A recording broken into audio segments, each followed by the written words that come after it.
Hey guys, if you're enjoying this podcast, then I know you'll enjoy the Girl Dad Discussion podcast. I'm your host, Ernest James, and I believe the relationship between a daughter and her father is one of the most important relationships a young lady can have. And therefore, my mission is to promote the daddy-daughter relationship by sharing the voices of girl dads to the world. So check out our podcast on every platform where podcasts can be listened to. And if you want to watch the podcast, check us out on our YouTube channel. Again, that's the Girl Dad Discussions podcast with your host, Ernest James.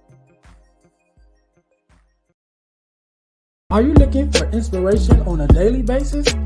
Well, check out Deal to Heal Tees. With our inspirational tees, you're sure to find something that will inspire you. Just go to dealtohealtees.myshopify.com. That's Deal to Heal Tees. Get some inspiration in your situation. Wear inspirational tea and be inspired all day. That's Deal to Heal Tees at dealtohealtees.myshopify.com.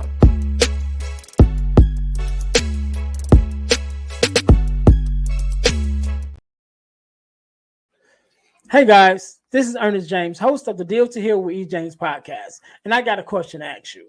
Could you buy me a cheeseburger? Better yet, could you buy me a value meal? Yes? Well, guess what? I don't need a value meal. However, for the cost of a value meal, you can support this podcast to keep us on the air.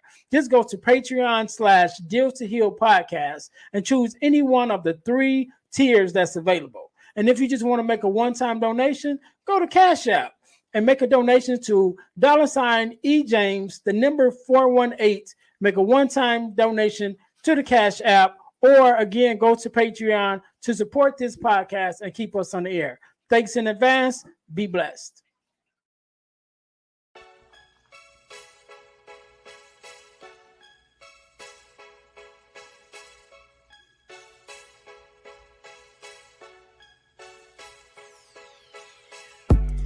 Welcome to Deal to Heal with E. James podcast.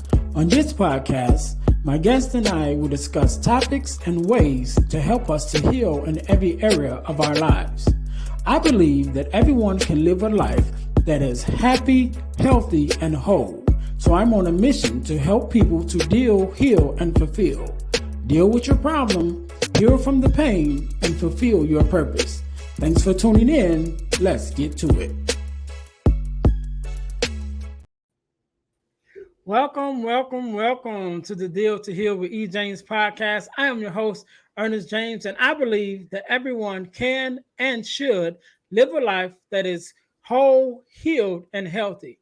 And therefore, I'm on a mission to help people to deal, to heal, and to fulfill, to deal with your problems, to heal from the pain, and to fulfill your purpose. Thank you guys once again for tuning in to the Deal to Heal with E. James podcast. If you haven't already, make sure that you guys listen, like, subscribe, and share to our podcast on our YouTube channel and all of our podcast listening platforms. We are there. Make sure that you guys are checking us out. Don't keep it to yourself, but share with someone else that we are out here putting good energy out into the world, talking about healing, fulfillment, and achieving our goals and dreams. All right. Make sure you guys are checking us out. Also, check out our partner podcast, the Girl Dad Discussions podcast, with myself as your host. We also share a YouTube channel. So when you go to YouTube and you subscribe to the Deal to Heal with E. James podcast, you will also find the Girl Dad Discussions podcast there on YouTube. And also, I'm going to tell you guys how you can win $100 from the podcast, but you got to stay until the end of the podcast in order to get that information. If you want to win $100, just stay to the end, which I know you're going to anyway, because we have good episodes and we have good guests just like today. So today, just like any other day, we are blessed with the guest, Mr. Joe. How are you doing? I'm doing good, brother. How's everything? Everything is good. First of all, let me say thank you for being a guest, to being here, because you could be doing anything else, but you took out time to be here with me and my listeners, and so we definitely appreciate it. And so, Joe, do me a favor, introduce yourself to my listeners, and tell us who you are and what it is that you do. Perfect. Well, my name is Debt-Free Joel, aka Joel Bernardin, the full government, if you want to go that route. My mission in life is to do one thing and one thing only, which is to provide financial independence and freedom and education to everyone, specifically minorities and even more specifically Black people, on how they can be better with money so that they can be more charitable. That charitable part is where I lose everybody. But that's my goal in life, right? The reason why I created this forum, created this page, created this channel, created this lane, was to educate Black people. It actually started back in COVID, back in 2020, when everybody was trying to figure out ways to help our people move forward. Some people were protesting, some people were doing this, some people were doing that. My way of giving back was to give a way to educate folks on financial literacy, something that is much needed in our community, something that is directly tied to your emotional health, to exactly how your behavior is going to be. So I've been doing it for 3 years and helping folks out and doing the best that I can. All right, all right. We're gonna get into that. We're gonna get into that. I'm gonna start off by asking a question that I it's probably a dumb question, but Never, never there's a no dumb dumb question. question Never. someone that's not asked, right? So why is it important for us to, number one, learn financial literacy, and then also to teach it to our kids? Because I know that a lot of us, including myself, I learned a lot of stuff as an adult, doing dealing with credit and things like that. Yeah. That some things I know my parents knew, but some things I don't think they knew because they didn't tell me about it. So what is the benefit of knowing financial literacy and being able to pass that to your kids? Sure. Look around your house on a daily basis either has ingredients or instructions every day. Okay. From basically how to use your toothbrush and toothpaste to how to apply deodorant to ingredients on a water bottle. I can't make this up. But the one thing that you use every day that doesn't come with instructions is money. This is not a coincidence, right? You learn the aspect of money, one of those severe lifelines of life, right? They say money isn't everything, but money ranks up there with air, right? You know when it's not there, right? You starts to choke. So one of the things that when you realize about financial literacy is that there is nothing that actually teaches you on how to use money. You learn to use money through the immediate surroundings that you have: your parents, your brothers, your sisters, your aunts, your uncles, your friends, your cousins, your neighbors, right? And then society. And then that's what we see. But no one ever tells you, no, no, don't do that. That makes no sense. Or no, no, no, no, you probably shouldn't swipe your credit card and max it out and then just be paying interest the rest of your life. Financial literacy is one of the things that I truly believe is purposely held back from us in society. And it's not just black or white, I think it's all of us, Mm-hmm. because there is a severe need for us to always need credit, debt, a loan, something to generate interest in the economy for people to make money off of you. Right? This is why your kids, when they're younger, they watch what you do. They watch the way you talk about money, stress about money, love money, hate money, right? Your mannerisms towards money, every single thing that you do as it pertains to the money, your daughter's watching. So when you walk into the store and you go, "Oh my God, this is expensive," guess what she's gonna do in a couple of years? This is expensive, right? They pick up as children because they watch what you do from a behavioral standpoint. So one of the things I think you can teach your kids about money is to, number one, teach about money, and then turn around and, all right, here's where I made the mistakes. This is what I did right.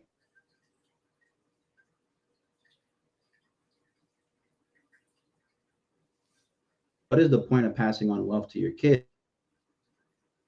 if they're not prepared for the wealth? Yeah, so why is it important for you to learn financial literacy and actually to teach your kids? Think about it this way. When you look around your house right now, every single thing that you own either has ingredients or instructions on specifically how to use the product that you're using every day. From the shampoo to the soap to the toothpaste to the toothbrush to a bottle of water literally has ingredients on it. Okay. But the one thing that you use every single day that doesn't have instructions is money. This is not a coincidence. I do believe, my personal opinion is, this is because of by design. You see, many of us, when we learn about money, we learn about it based on our surroundings. You learn from your parents, you learn from your aunts, your uncles, your friends, your cousins, your neighbors, your surroundings, your society. And unfortunately, for people behind us, we're learning from social media. So you were given this vehicle, this tool to use every single day with no instructions. When you drive your car, you had to get a license. But for some reason, when you use your money, you're just on your own. And one of the things that I realize is that we as a society need to get better on what financial literacy is, because if the goal for all of us is to pass down wealth to our kids, what happens if you try to pass down wealth to your child or your daughter, for example, and she's not ready for the money?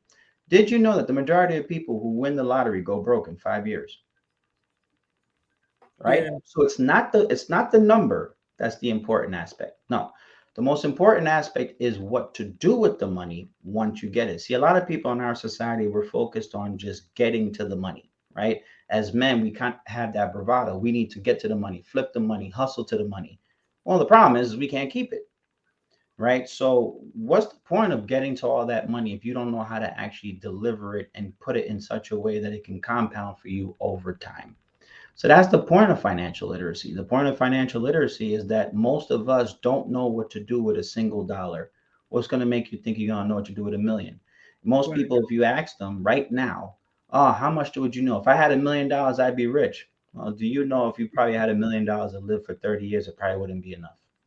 Yeah. Yeah. Yeah, and because especially with a million in this day and time, it's not. It ain't even stretching that far.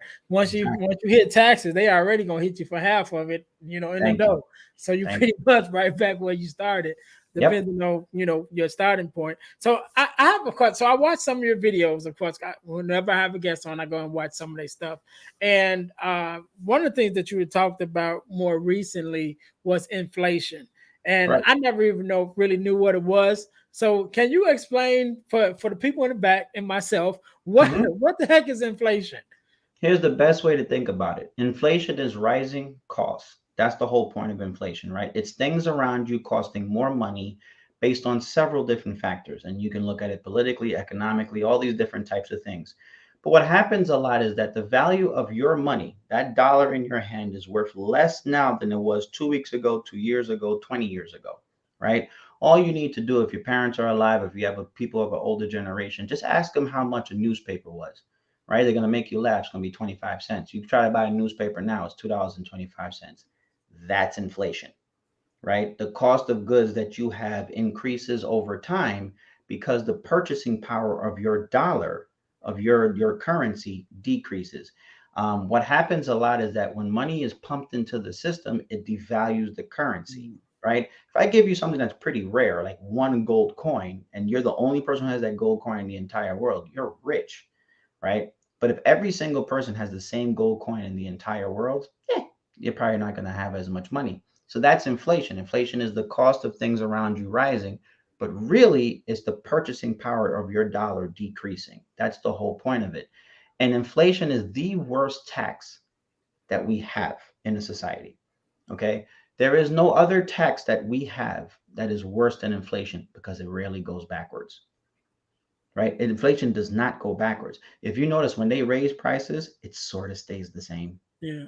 Right, right. It doesn't go down. If you try to get an apartment right now, I remember when I was living in Brooklyn, trying to get an apartment, I was paying 1,600 or $1,618 or something like that, and that's a lot in Brooklyn, New York. Now, that apartment's 2,200, 2,300. Right? That's inflation. The cost of things around you are increasing and your purchasing power is decreasing. And it is the absolute worst tax that you can possibly get. So, what the Federal Reserve does is they raise interest rates. You're going to like this one. When the Federal Reserve raises interest rates, everybody starts freaking out. Why? It's because the cost of debt becomes more. See, when they raise interest rates, your credit card company raises interest rates. And the company that you borrow money for to get your car raises interest rates. And the bank that gives you the loan for your house raises interest rates, right? That's why the house, if you try to buy a house now, it's 7%. Who the hell wants to buy a house at 7%? They make the cost very expensive because the more that you keep buying, inflation keeps going up. So what they try to do is bring down the amount of currency that's in circulation. And the way they do that is by making it more expensive for you to buy things, or it's going to hurt for you to borrow money. That's why, if you notice, the credit card interest rate you have right now is 22%. So if you're carrying a balance, right? Let's say if it's 6 grand and you carry a balance of about 20%, you do the math. That's $1,200 every year that you would be paying just in interest. Wow. Yeah, I think most of us don't do the math. And I think most of us don't even want to know the numbers. You know what I'm saying? It's like, Yeah. oh my God. Could you just be like, Well, think about it this way, right? When you was in school, what was the most hated subject that people completely disliked? usually math Math, for the most part. Yeah. right? That was the one thing. So people associate money with math. And what's the one thing when you were younger? There was three things I think approximately they told you at the dinner table never to bring up: religion, politics, money. Mm. All those things cause arguments, right? Look in our society right Yeah. now. You start talking about politics, everybody loses their mind, right? You start talking about religion, oh my God, everybody loses their mind. You start talking about money, everybody's very personal about it. So now the one thing people are afraid to talk about and the subject that they most associate with are combined. So that's why people are like, I don't want to know about this. Well, yeah, because it hurts. It hurts to hold that mirror in your face and say, no, no, no, no, no, you're not doing it right. Yeah, yeah. So I want to ask you because your name is Debt Free Joel, right? And so what does it really mean to be financially, to have financial freedom?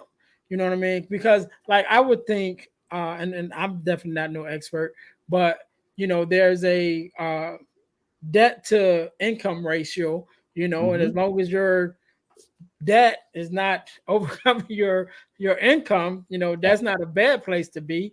But I'm sure, from your standpoint, as knowing the numbers, what actually does it mean to be financial free? Does it mean, because I know they like credit cards, or to get like a high credit score is like you Hmm. need so many credit cards and you need a line of credit, or some kind Hmm. of loan or revolving credit. So they Hmm. kind of make you have to use credit pretty much. So Yeah. what does it really mean to be financial free if that's how it's set up? And it's a great question. Like, what is financial freedom? For me, I don't consider myself financially free because I still have to work, right? You still have to base an income. You still have to generate an income for you to live. Financial freedom for me is the ability for you not to work, but you choose to do so, Hmm. right? Because you love what you do, right? That to me is the freedom. The freedom is the ability to do what you want, even if it means to work because you're choosing not to work. But if you look at our society is based on you borrowing money. Think about the last time you used cash to buy anything, right? If you go to a bar and you're sitting by a bar and you're like, everybody's buying rounds. When you get to or you're at a dinner and everybody's pitching in on the check, you got 5 credit cards on the table. Nobody carries cash anymore, right? Because everybody's trying to chase points and all these type of things. You want a car, you finance. Like you said, there has to be some level of revolving debt. But when it comes to financial freedom, one of the things I realize is when I talk with people about debt, it's like, well, Joel, they make society that way. Yeah, they do. That doesn't mean you have to stay there, Yeah. right? It doesn't mean that you have to stay there. For example, if you have a credit card, nobody said carry a balance. You can use the credit card and pay it off that month, so they don't charge you interest. I've never met someone who likes paying interest, right? I never met someone who likes to owe people money. I remember Kamala Harris said that during the presidential election. She said, she said, just for the record, debt is when you owe somebody money. I'll never forget that she said that on national TV, right? And that's a real thing, right? Forget the political affiliation. Debt is when you owe somebody money. Why do you owe the person money? Well, you can use other people's money. Do you understand how rare that is? When people say, well, you can borrow at a lower interest rate and invest it at a higher interest rate, there are some really, really smart people who take that into account when they do these financial instruments. And I'm telling you, it is more rare than people think. So a lot of people get lucky and then they think that they're gurus. They're not. So for me, I think being debt free allows me to do three things: I can save, I can invest, and I can be charitable, right? You have to give back, right? You got to make sure that some of your money gives back. And one of the things I was able to see, so right now, even me moving into, like, right now, you see me in the basement, is because I am literally in my mother's house, right? I was able to come back and be a caregiver for my mother in her last days. And now I'm in her house trying to figure out what the hell to do, right? But one of the things I realized was that me being debt free allowed me to make my mother debt free. Hmm. That's the flex. right? Yeah. So when your mother is sitting there worrying about chemo treatments and this, that, and the third, and she's thinking about her last breaths and she's thinking about seeing her maker, money is not her concern. Right. That's the freedom, right? The freedom to be able to donate to somebody and help somebody else out. The freedom to help your kids out. The freedom to ensure that your child has a fully paid for a college tuition, that it's okay. And here's something else to consider too about financial freedom, in my personal opinion. The minute you stop caring about keeping up with the Joneses is when you start accumulating wealth. When you stop, we're starting to get, we're older, right? Yeah. So we stopped caring about the flashy chains and all this type of nonsense. Like, we stopped caring after a certain while. Now it's to protect your child, to protect your family, to help people out. When you stop caring about the material things, then you start realizing how much BS you're spending your money on, and then you can rearrange it, and you can say, a part of all that I earn is mine to keep, versus just giving it to a bunch of people that I don't like. Yeah, yeah, and I think that's a good thing. One of the things that you mentioned, to be able not only for you to be financial free, but then to be able to help somebody else, to help someone else become financial free. I think Correct. that's the thing, and that's what I was saying. Like, with even my parents, like my mom, when it even came to credit, my mom had great credit. You know what I mean? But I don't think she knew how to use it in order to pass it on to us. I didn't even learn about what they call it when you put someone else on your Oh, credit card. like Uh, like a secondary owner of a credit card where you can yeah, count yeah. on And a so you trade. get their credit history, Yep. and like I said, my mom had great credit. She had thousands of credit cards, because they was always sending them to her. And just had she even known about that, that could have gave us a head start, which is Correct. something I did for my daughter. When before she was 18, I had already, Yep. had her on or whatever. So when she turned 18, she actually had better credit than me. I don't know how that happens, but Yeah. but I was And then able think to about it, do that. right? Your daughter has better credit than you, and then she can really flex on people and be like, I don't really need it if I don't like. Now when she uses it, it's only for major things, right? Yeah. If she's gonna buy a car and she has no other choice but to finance it, me personally, I would say just say buy a used car and roll down with it. But let's say, for example, it's like, no, no, I want to buy a car. This is what I want to do. Well, she doesn't. She can use the credit score to her advantage as long as she has a way out. Mhm. The credit score means nothing if all you're doing is paying interest to somebody else. Means nothing, right? And I think that's where people, we as a society put a lot of emphasis on credit, like a credit score, for example. Like mine is still 790 something, 780, 800. It jumps, or it, Yeah. it moves like every single month. I don't carry debt, so I have no idea, but it still, moves or whatever. But you can maintain a high credit score and not have debt, right? You can just simply make sure you're paying off. So for her, it's like when you pass on that to her and say, look, you have a better credit score than me, that doesn't mean anything if you go into debt. Right. Because if you, all the credit score tells you is how good you are at borrowing money. My question to you is, if you didn't have to borrow money, would you care about the credit score? Yeah. Yeah. And that's why I think it is important, if you got the cash, then what you need credit for. I mean, I would still like to have it just in case or whatever. But if you can make the money, which is a whole nother subject about, but if you can make it, then you're in a better place than to have to borrow. Well, another thing that I heard you talk about, on your page, I was going through, and you talked about people retiring, Yes. and I guess like some people thinking that they're able to save so much for retirement, but never really, again, like we talked about doing the numbers, it's like, okay, I want to retire at this age, and but Yep. never really do the numbers, and I know, I think one of them you mentioned about people getting laid off, and even mentioned about union workers. So I'm a union worker myself. Yep. I'm a Yep. journeyman Yep. bricklayer, and so, but for us, we always get laid off. That's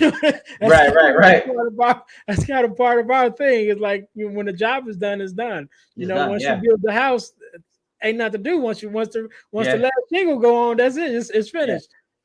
So just talk a little bit about that, about the understanding of what it really means, or what even people should have in place when they talk about retirement. Hmm. When you're really talking about it, like what are the numbers, or what do you really need to be looking at to know if you're actually going to be able to retire? Yeah, no, it's a great question. One of the things that we deal with right now as a society is we don't think we're going to get old. For Hmm. some reason, we're living in this very YOLO instant moment, right? We're on social media because we can get it now. Nobody reads the newspaper, they read headlines. We like Twitter, little 148 characters, whatever it is. You can just read that and move on. Our attention spans are very small. So we don't think long term. A lot of us, for some reason, do not think we're going to get old. And here is the news for all your listeners: you're going to get old. And you better hope you get old, because that means you lived a full life, right? You better hope it's a blessing to get to that age where you can sit back and enjoy the fruits of your labor.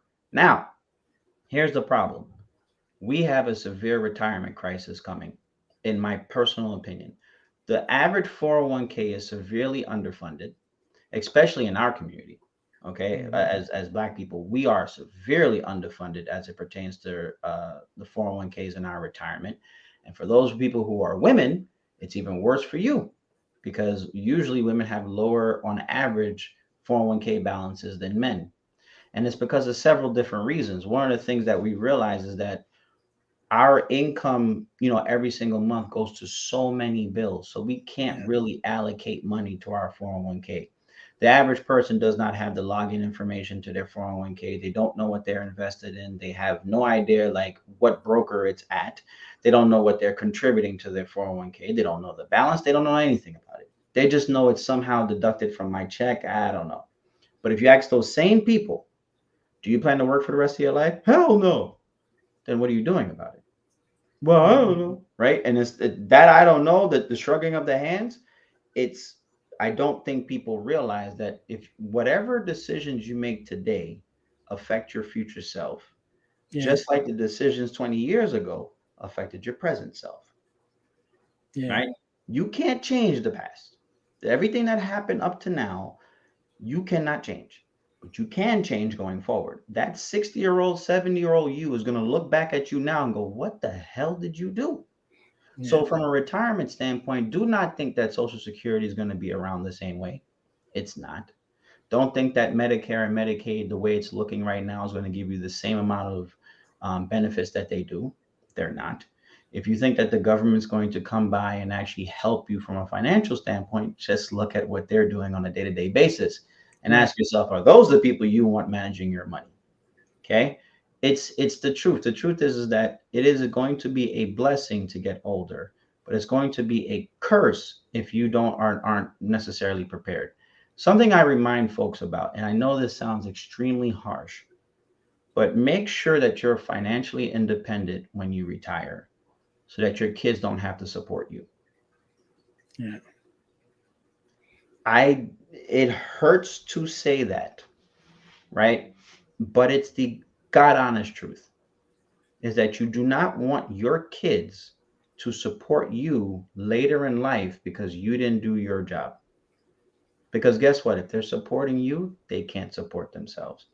And right, now they're behind the eight ball,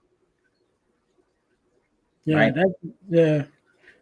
Yeah, that's definite, and I can agree with you because I have to even be honest myself. Not that I didn't think I was going to get older, because I definitely knew I was going to get older.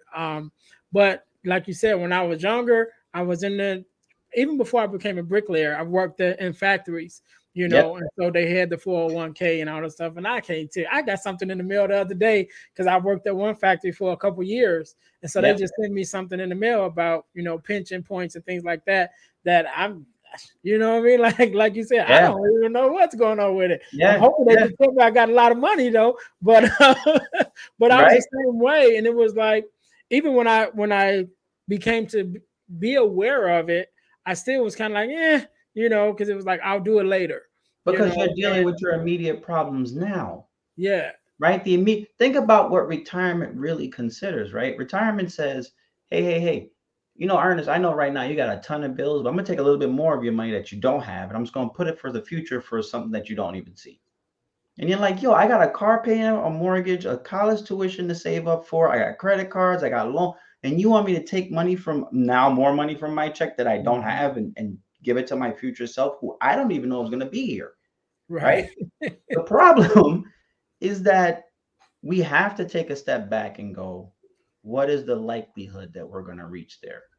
And then you see it as a blessing. That's why I said there's nothing you can do. Like, my advice for people in your situation is always going to be the same. It's first of all, you must be able to forgive yourself, because we all made dumb decisions up to this point, Mhm. including me. So if you have pension points and this, that, and the third, gather that information. You sit there on a Saturday, and you work through everything and say, all right, I'm calling these people during the week, and I'm not getting off the phone till someone explains this to me. So Yeah. I know what to do, right? And then I can turn around and tell my kids and my significant other and say, this is what I have. This is where I'm going, right? So now you're fully in control of your situation. And I think a lot of people are afraid to look at it for two reasons. One, because it's math and finances and money, and it makes them sick. And it literally, from an emotional Yeah. standpoint, makes them physically sick to look at it. And also, the second is that they don't want to see that they haven't made progress. Right. And it hurts. It hurts. It's like ripping a band-aid off the wrong way, right? Like, it's just like you. It hurts to see it, but that's the only way that people are really going to change is when they see it for themselves and say, "No, I got to do something. Even if I'm not going to get to the balance that I want, I need to get to the balance that I need, and I need to start now." Yeah, yeah, and that's where I am. Even with my kids, like I want them to know now, like, what are you doing now? For your future, because again, like you said, the things that I know now, had I known at their age, Hmm. I would definitely be in another, financial situation. Yeah. You know what I'm saying? Yep. And so that's one of the things that I'm like, okay, look, this is what I've learned at 47. You know what I'm saying? My And think daughter's about 47 20. ain't bad. That's what I'm trying to tell you. 47. Think about this.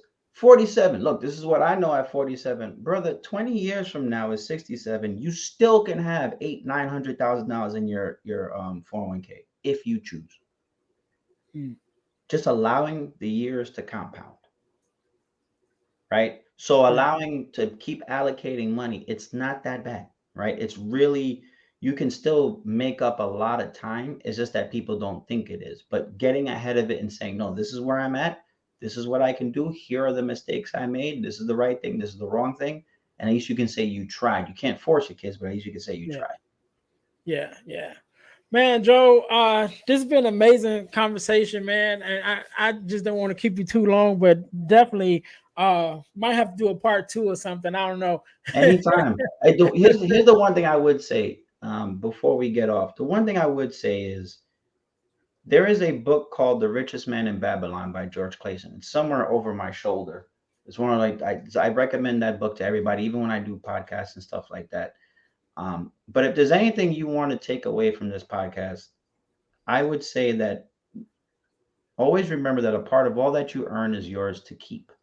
If you can remember that, you'll be ahead of the game. I know it sounds simple, it sounds straightforward, but a part of all that you earn is yours to keep. We are too much in the process of not keeping our money, right? So when you keep your money, you can invest it, you can save it, and you can be charitable. So make sure that you really think about paying yourself first before you pay your bills and you pay all these people you don't like. And here's the thing. If you can't pay yourself first because you have too many bills, then you got too many bills. Right. It's time for you to cut back, right? And I think that's the most important thing. So, always remember that a part of all that you earn is yours to keep. If people just knew that, think about what that little phrase encompasses: your 401k, your savings, your investing, being charitable, being on a budget, not going into too much debt, right? Like it, because if for you to keep your money, that means the rest of the money you have to know what's going on. Yeah. So that's what the book's called The Richest Man in Babylon. It has no numbers in there except 10%, I believe. It's Yeah. written in And it's story been on form. that's been on my book list for a Oh, while. I just ain't got around please to read it, it. but I think I'm gonna get on Yeah, it. it's written in story form, and Mhm. it's written like using like sort of old English. I remember when I bought it for my friends, they were like making fun of me. yo, what the hell is this? Like, it's talking his other. So, yo, just keep reading, right? Um, but it's such, to me, it's such an amazing book on finance in terms of personal finance. Because what you start to realize is that money is more about behavior than it is about mathematics. Okay. It is not, all you need is what, a fourth grade education, addition, subtraction, multiplication, and division. Yeah. Okay. And you have phones and calculators and laptops that do all these things. Like most of the time, all you're doing is adding and subtracting. But what you realize is that it's mostly about behavior. So the book is, I think, is 168 pages. It's really, really easy to read. I recommend it to everyone because that's one of the key concepts is that a part of all that you earn is yours to keep. And the other aspect is make sure that you pay yourself first, right? So when you get paid, I'll give you guys an example. When you get paid, let's say you get paid 4 grand a month.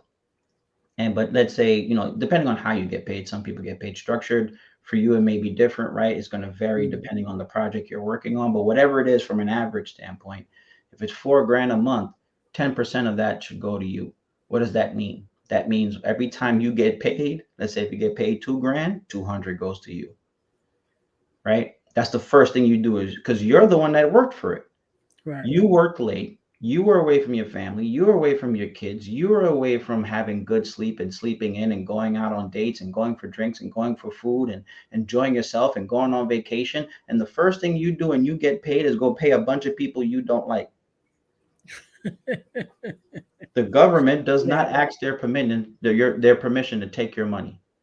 So why are you the second in line? Like, think about it. The government comes in, takes the money right out, and says bye bye. They don't ask your permission, right? So the second person in line better be you to say, Mhm. this is mine. All right, let me go pay a bunch of people I don't like. So Right. that's what I'll leave your listeners with. It's a great book. We'll do it again. I promise you, if you read that book, you'll be like, yeah, yeah, I can see what the story Right. is trying to say. Right, right. Well, I hope you got one more thing, Joe, because I was gonna ask you to leave us with something, but you kept going. So I want you to leave us with one more thing. If you got one more thing in your back pocket, Sure. I want you to have the last word. So I want you to leave us with something, one more thing, and also with your social media handles and things like that, where people can find you. And I'll give you a quick second to think about that. To my listeners, thank you guys once again for tuning in to the Deal to Heal with E. James podcast. Make sure you guys are checking us out at our website, our official website, which is dealhealfulfill.org. That's dealhealfulfill.org. There you can find out more information about me, having me to come out as a speaker, also as a podcast, and both of the information on both of the podcasts. Also, the things that we're doing virtually with our workshops and things like that. Got a lot of stuff going on, a lot of information. So go to dealhealfulfill.org. That's dealhealfulfill.org. And check us out. Also, there, when I mentioned, one of the things I did not mention, our ebooks, right? So I have several ebooks out now. You can go to ebooks.ejames.com, ebooks.ejames.com. I made it real simple. But if you go to dealhealfulfill.org, you can just hit the link there to take you to the ebooks, as well as our inspirational t-shirt line, which is Deal to Heal Tees, which is also there. So if you just go to the main website, dealhealfulfill.org, dealhealfulfill.org, you'll be able to find out everything about me. Also, find the links for the inspirational shirts and the ebooks. Also, I've had the pleasure of joining a organization called the Forgiveness Mission, and one of the things that we do, we hold free virtual workshops every quarter of the year, and they are free. And we talk about forgiveness, what it is, what it's not, forgiveness of self, forgiveness of others, and we're studying adding different conversations to it, just to have this conversation all around forgiveness and healing, right? So make sure that you guys are checking us out. Whenever you are listening to this, either one just passed or one is coming up, you can go to forgivenessmission.com to sign up for the free virtual workshop, or you can just go to Eventbrite and register there for the free virtual workshops with the Forgiveness Mission. So make sure you guys are checking us out there. Last but not least, I told you guys I would tell you how to win $100 from the podcast. So to win $100 from the podcast, you have to enter our super subscriber contest. What must you do? You must first subscribe to our YouTube channel, to our Facebook page, and to our podcast on Spotify. After you've done those three things, then you text the word WIN, WIN, to the number 866-326-0730 to qualify to win. The contest is ongoing and it's random. So once you're in, you can always win. You don't have to re-up anymore, anything like that. At any time, any day, I can pull a name and you can be our next $100 super subscriber winner. Again, to enter that contest, you need to subscribe to our YouTube channel, subscribe to our Facebook page, and our podcast on Spotify. Then text the word WIN, WIN, to the number 866-326-0730 to qualify to win $100. Mr. Joe. It's $100, man. Y'all better do that. That's still $100. That's right. It's still any free money. Hey, I mean, that's $100. Y'all better get on that. Right? Come on now. So let me say again, man, I really enjoyed this conversation. We definitely need to do it again. Appreciate you taking our time to be here and to share your information with us. So I just wanted to let you know I appreciate it and I want you to have the last word. So the floor is yours. Absolutely. Thank you for having me. Anytime you need me, I'm here, man. Hopefully I have a better surrounding. I can work this out, but we gonna make it work. In terms of social media, feel free to follow me on Instagram and on YouTube. It's at Debt Free Joel. The name is the same on both platforms. We put a ton of information on there about saving, about investing, and most importantly, about charity. That is the whole point of this. That is the purpose of my life, is to help, educate minorities, specifically Black people, on how to be better with their money so that they can be more charitable. That is the whole point of what I do. So if I was going to leave you with the last word, I would leave you with that, is to be charitable. And that to be charitable for several different reasons. Number one, I am a God-fearing man. So that's number one, right? You are required to give unto Caesar what is Caesar and to give unto God what is God. But on top of that, there's two other reasons that this is actually important. And I think this is something good for your subscribers to understand. The first is that it is biblically known, as well as spiritually, emotionally, physically, or however you want to put it, that you get what you give.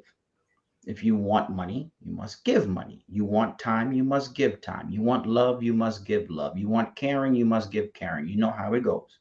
So if you want money in your life, you must give money. Why? Because you must give unto the universe what you want.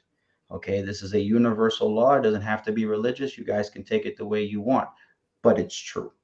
I watched it my whole life. I watched it with my mother, may she rest in peace, where she gave money all the time. My mother never made more than $40-something thousand a year, but that woman gave. And that's why she was able to live her life the way she wanted to. That's the first thing. The second thing is, if part of all that you earn is yours to keep and part of all that you earn is yours to give, when you're giving away money that has no benefit for you, you're more likely to pay attention to the money you still have. You see, the only way you can give money is by knowing what you have. So if I have $100 and I gave away 10, I'm really going to pay attention to this 90. So that's what I would leave all your followers with. Make sure that you're charitable, not only because it's the right thing to do, not only because if you're religious, that's what you're obligated to do, not only because that's what the universe is telling you how to receive. It's because if you give part of your money away, you're really going to pay attention to what's left over. And that's the point. All right. We can't end it no better than that. To my listeners, thank you guys once again for tuning in to Deal to Heal with E. James podcast. Well, our mission is to help people to deal, to heal, and to fulfill, to deal with your problems, to heal from your pain, and to fulfill your purpose. Until next time, we'll see you guys next time. Be blessed. Hey guys, I know you're enjoying the podcast. However, don't forget to join our text line at 866-326-0730. That's 866-326-0730 in order to receive text messages with new events and things that is going on and new episodes as they release. All right, see you in a minute. Thanks for listening to the Deal to Heal with E. James podcast. Remember to listen, like, subscribe, and share. This episode has been brought to you by Deal to Heal Teas. Put some inspiration in your situation. Wear an inspirational tea and be inspired all day. Let's go to dealtohealteas.myshopify.com. Remember, our mission is to help you to deal, heal, and fulfill. Deal with your problem, heal from the pain, and fulfill your purpose. Thanks for listening.